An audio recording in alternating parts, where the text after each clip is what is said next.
los superhéroes son requete extraños. Obvio, seres voladores golpeadores sin importar etnia, color o sexo son extraños de ver, pero como un ligero gustoso placer, son igual divertidísimos de ver. Madre mía, ¿qué estoy diciendo? Los conoces, los vives y los sientes. Héroes me refiero como una maldita dosis de estupefacción, que a través de una divagación y poder desenfrenado de acción, son el deseo humano de golpear y romper huesos con fines místicos de importación.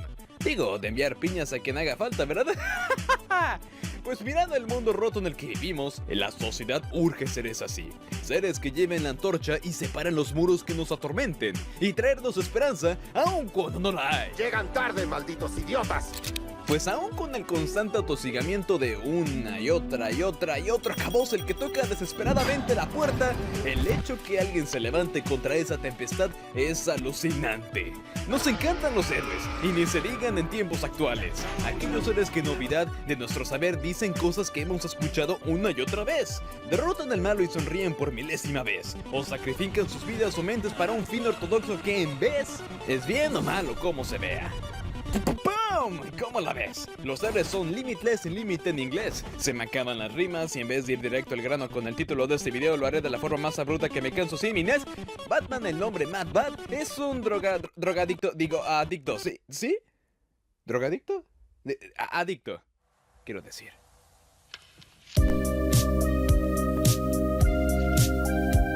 Vayamos paso por paso. Batman, el más reciente, luce como un drogadicto. No me lo negarás. En palabras de algunos fans del personaje y espectadores novicios del cine y su industria, la apariencia desde un principio no compró su gusto. Digamos que no es noticia el caso, pues su chiste en redes circuló por todas partes en su momento. Pero si este tipo no se fuma un porro de cactus cada mañana, me niego a pensar que así lo usa al natural. Todo el mundo chilló de risa cuando hizo esas películas de vampiros y brillo y personalidad de ladrillo. Pero fue a partir de la senda de un hombre que este tipo no solo se ganó el amor de todas las chicas, sino de todos los cinéfilos en general. El tipo sabe actuar, y ahora tiene el amor de todo un fandom. Sustituyendo, si no es que el linaje más varonil que existe en la industria del cine, Robert Pattinson se posiciona como el 11º Batman Bruce Wayne en carne y hueso. Una responsabilidad actoral que por casi 100 años se ha cuidado a la perfección, por adaptar al detective murciélago negro. Un honor que pocos tienen y muchos matan por cuidar, en el que con y sin golpes aporta un grano de arena a una leyenda que sigue y sigue y sigue escribiéndose. Es 2022 y el antes dicho vampirillo brilloso de hace unos años es nuestro Batsy ahora. Con un viaje actoral increíble y con una trilogía delante del personaje, es una época que marca una faceta llamada como el Pattinson. Una época que tal vez no sea la favorita de todas, ni mucho menos la peor. Sino, se trata de este capítulo más de la colección oscura de un personaje, más bien súper, que en diferencia de ser bueno y especial como ese bondad azul celeste, como en un principio lo fue, ahora parece que mientras más mala vibra tenga, mejor se ve. Donde en simpáticos puntos de vista, defiendo o ataco hoy lo desglosado que es un personaje así. Cuando hablamos de superhéroes, hablamos lo extraño que son, y cómo estos contienen un llamado por el bien encima del mal ante la adversidad. A veces con rosas están marcado el camino, y es fácil de apreciar sin criticar, pero otras son tan especiales que aunque con pinzas no terminas de entender. Vivimos una sociedad, donde no hay héroe que vuele y te saque del apuro, pero sí un demente que te abra los ojos. Ellos creen que nos quedaremos sentados y toleraremos todo como niños buenos, que no responderemos y atacaremos. My pain is constant and sharp, and I do not hope for a better world for anyone. In fact, I want my pain to be inflicted on others. I want no one to escape. Tú te lo has buscado, razón. La venganza. ¡Nadie es civilizado! A la hora de hablar del cine y su metaverso, es imposible no hablar de esto. Oh My God literalmente soy yo, o como me gusta llamarlos, To Be Humans, son personajes utilizados en cintas en respuesta al público que grita ¡wow! Taxi Driver, Drive, American Psycho, Joker, Fight Club, Nightcrawler y ahora The Batman forman parte de este segmento. Películas en su mayoría que desembocan en un descontento en el psique de una persona joven. Juveniles comúnmente en soledad que en esencia depresiva y teatral moralmente hacen cosas atroces, que en glorificación a la violencia empatizas raramente con él. Liquidar porque me hacen sentir mal, hacer cambios drásticos en mí porque me hago sentir mal, o literalmente obsticiar un revuelto social por una gota de ojo que me hizo sentir mal. Son temas comunes en las cintas mencionadas, pero como un tentativo camino interesante, te sientes atraído de manera extraña. ¿Por qué? Verás, el joven es rebelde por naturaleza, el Che Guevara probablemente. Cuando uno es joven, en especial la edad que tienes ahora, es común sentirte atraído por ese tipo de cosas, oscuras, tristes, melancólicas. Una clase de oposición cuando abandonas tus años de infancia para afrontar estas vivencias que te hacen caer al suelo. Y es que a la hora de calarlo con el Batsy presente, se nota el oscuro referente. Robert Pattinson se le criticó mucho por su imagen sombría del encapuchado, pero a la hora de culpar a alguien, el paréntesis se abre completo. Matt Reeves y su equipo creativo detrás querían hacer un W diferente, un Batman Bruce Wayne que fuera ese nuevo capítulo del personaje nunca antes visto, o tal vez no tan prominente. En palabras del director para la revista Skier, dijo que es inevitable no ignorar los manchados ojos bajo la máscara, por lo que es imposible hacerse la pregunta, ¿qué tal si Batman fuese un emo? Salido como de un festival de Chemical Romance, este fue el nuevo referente para hacer el de Batman. En la que haciendo justicia un factor en la máscara que no otras películas han hecho, sus ojos caídos con gotas negras son revelados, haciendo un ángulo más interesante de lo que hemos visto. Porque ahí, nadie puede lucir tan bien después de tantos golpes, sudor y sangre. Los ojos corren de negro. Y así como el personaje, un amor por él. Una clase de faceta pasada por un dolido sujeto.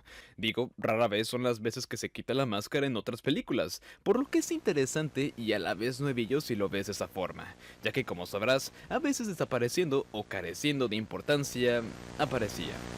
No abrazando la idea del hombre que le gusta lo negro.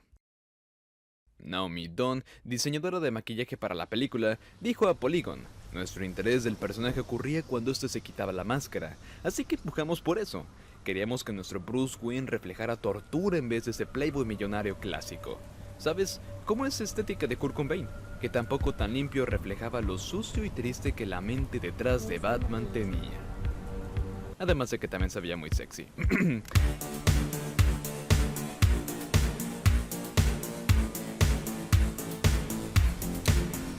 The Batman lleva a Batman a un siguiente nivel, uno el cual estábamos acostumbrados a ver, pero no tan solidificado como siempre se quiso sentir. A diferencia de otras películas del homónimo, esta cinta se siente aterrizada, no tan disparada con fechas y cosas extravagantes que la vuelven intangible, como el estilo que pasan los años y vemos el lapso del tiempo, o ese estilo teatral de antes que neta estaba chistosongo. The Batman se siente real, y se vive real. Es como ese tipo de experiencias que va acorde a lo que el protagonista aprende y ve, y el tiempo nos salta a lo güey intentando cubrir cosas que ya sabes. Bueno, cosas que ya sabes son la historia de origen, conoces sus villanos, entiendes su filosofía, o qué tan ridículo puede ser. Pero esta cinta ofrece y te hace saber cómo es vivir unos días con él. Lo vuelvo a decir, los superhéroes son extraños. Vienen de grandes tamaños, medianos o escala chica, para entretenernos de formas ambiguas. Digo, ya lo he dicho. Hace milenios, cuando se talló la primera figura rupestre sobre una fría superficie mineral, supimos que necesitábamos inmortalizar mentiras. Bueno, nunca había dicho eso. Las mentiras de contar la historia de un héroe de una misma cara. Sin diversidad, sin polaridad de emociones. Cuando vemos películas, historias e incluso cuentos de una fogata, creemos que un personaje vive 24/7 de una misma emoción. Cuando es mentira, tú sabes que es mentira. Es imposible que una sola persona se sienta, haga lo mismo y hable de una misma forma toda su vida. Incluso después de una semana, un día o incluso la misma hora. Nuestras vivencias hacen quienes somos, y nuestro entorno nos forma a nosotros, por lo que un día puede ser uno, un día puede ser otro día puede ser aquel. No hay una forma específica de vivir y mantener tu personalidad como uno solo. ¿El barco de Teseo escrito por Teseo? No lo sé, nunca vi WandaVision. propone que nosotros estamos en constante cambio, que es imposible no dejar de ser uno para convertirte en una persona totalmente diferente. El cambio está involucrado en nuestras vidas como algo normal, y que en aquellos que se niegan a hacerlo realmente están mintiendo o tienen un problema bien gacho en la cabeza. Si de verdad personas actuaran así en vida real, lucirían más como sociópatas en vez de guapitos rebeldes, porque al ver películas del estilo, viajando a través de los sentimientos complejos de un hombre solitario atraído por la oscuridad y soledad, uno puede llegar a identificarse de manera sutil. Porque todos nos sentimos así. ¿Has visto cómo actúa Brunito como venganza? Literalmente soy yo. Literalmente soy yo. No duerme. Revisa compulsivamente sus archivos, se abstiene de socializar, está completamente obsesionado con su causa y hundido tan fuerte que no se da cuenta por la locura que está pasando. Hey, cualquier tipo haría lo mismo. O tipa. El origen clásico del personaje dejaría en trauma a cualquier sujeto, y peor aún, aferrado a la primera solución que tenga éxito. Lo divertido de personajes como este es en cómo solucionan su agobio y qué miedos y errores hacen en el proceso. Cuando uno indaga en el personaje de Batman, en cualquier medio, sin importar cuál sea, nota una interesante pizca de locura. Obvio, mira nomás qué buen ojo tengo, Batman, tú eres parte de mí. No. Lo digo en serio. Todo cinematógrafo le encantaría trabajar con el murciélago. Es hasta una ley. Que este men, este otro y aquel quisiera mostrar su versión del héroe. Todo el mundo le encantaría mostrar su versión del héroe. Que a veces es imperfecto. Como juguete, cómico, paródico, soñador, perfecto, imperfecto, roto, tristón, emo. Encuentras interesante de ver. The Batman 2022 muestra un acercamiento ruin del personaje, como si de verdad esa acidez se sintiera cayendo sobre sus ojos, los cuales sobreactuados ni palabras necesitas para ver cómo se siente. Que sin decirlo también, hasta 3 versiones de un mismo personaje ocurren. Nada que ver con ese Ambridge o excelente el Batman de Paul, que también necesitados para un futuro en mostrar de ¿qué? ¿Yo no podría ser Batman como crees. Primero deberíamos mostrar lo que 7 días órdidos en la vida de un hombre se debe sentir. ¿Sabes? Y al final esa es la esencia que uno debe quedarse con la película. Bruce Wayne luce como un drogadicto, pero a través de una versión de sí mismo, a punto de hierro se levanta él, como su dosis para no perecer. Alguien así, dolido por el fallecimiento de su propia felicidad, podría verse como un demente, un sociópata, la cruda imagen de un ser derrotado. Pero me niego a ver eso, no pagué por una película tristona. Porque al final, es Batman, el hombre que toma su propia iniciativa y se levanta. Con padres muertos, un legado podrido y el siniestro futuro de un calabozo de edificios, su misión en un inicio correspondía en simple venganza. Una sola persona debía pagar por su tormento, pues aturdido de obstáculos todos deberían pagar por ello. Pero asumiéndolo y tomándolo como un reto, la esperanza corre detrás del negro.